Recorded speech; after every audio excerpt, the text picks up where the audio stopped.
Dear students, this is me Aisha Faz and I am your English teacher of class 7th. How are you all? I hope you all are fine and in good health. Dear students, today you are going to learn and write question answers of unit number 8, lesson number 3. But first of all, get your notebook ready. जो margin lines mention date, classwork and day. Write unit number 8, lesson number 3. Mention topic and our topic is Dear Ollie.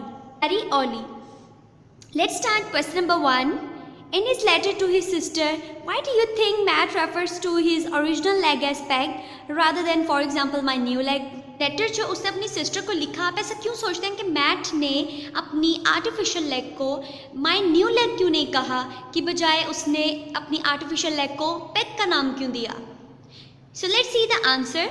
Peg is also girl's first name by referring to his artificial leg as Peg. He tries to affectionate with his tragedy so that his sister may not be hurt.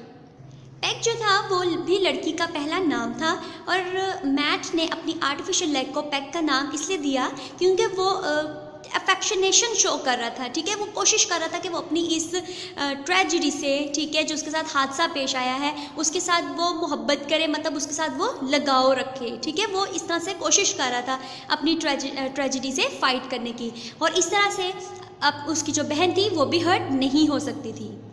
अगर वो अपनी tragedy से affection show ना करता, ठीक है, तो वो हमेशा सैड रहता, गमगीन रहता और जिसकी वजह से उसकी बहन भी गमगीन रहती. लेकिन वो कोशिश कर रहा था कि वो अपनी ट्रेजिडी से क्या हो, अफेक्शनेशन शो करे. ठीक है, so let's see the question number 2.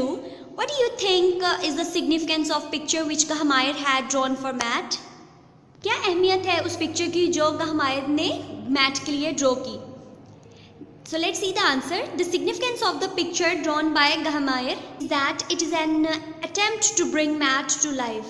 गहमायर ने जो पिक्चर ड्रॉ की मैट के लिए, उसकी क्या अहमियत है वो आपने बतानी है. उसकी ये अहमियत है कि वो एक कोशिश थी. ठीक है, इट इज़ एन अटेम्प्ट. वो एक कोशिश थी कि मैट को उसकी ज़िंदगी में दोबारा लाया जाए, मतलब उसकी ज़िंदगी में जितनी भी सैडनेस है उसको ख़त्म किया जाए और ताकि जो मैट है वो दोबारा अपनी ज़िंदगी में वापस आ जाए और हंसी खुशी अपनी ज़िंदगी गुजारे. Let's see question number 3. Why was the walk toward his sister the most triumphant walk of his life for Matt? Matt जब अपनी सिस्टर की तरफ, अपनी बहन की तरफ चलता हुआ आता है तो उसके लिए ये ज़िंदगी की सबसे कामयाब तरीन चहलकदमी क्यों है वो आपने बतानी है. So let's see the answer. He had promised himself that he would walk toward his sister without a limp. He was able to fulfill his promise by standing on his feet. Matt ने अपनी sister और अपनी बहन ऑली से वादा किया था कि वो जब भी उससे मिलने के लिए आएगा वो बगैर किसी सहारे के, बगैर किसी व्हील चेयर के उसके साथ मिलेगा और उस चलता हुआ आएगा. और वो अब इस काबिल था कि वो अपने वादे, मैट इस काबिल था कि वो अपना वादा निभाता और अपने पाँव पर खड़ा हुआ चलता हुआ आता. Thank you so much dear students. I hope you got all the points and inshallah I'll explain further more concepts in the next videos. Stay home, stay safe. Allah Hafiz.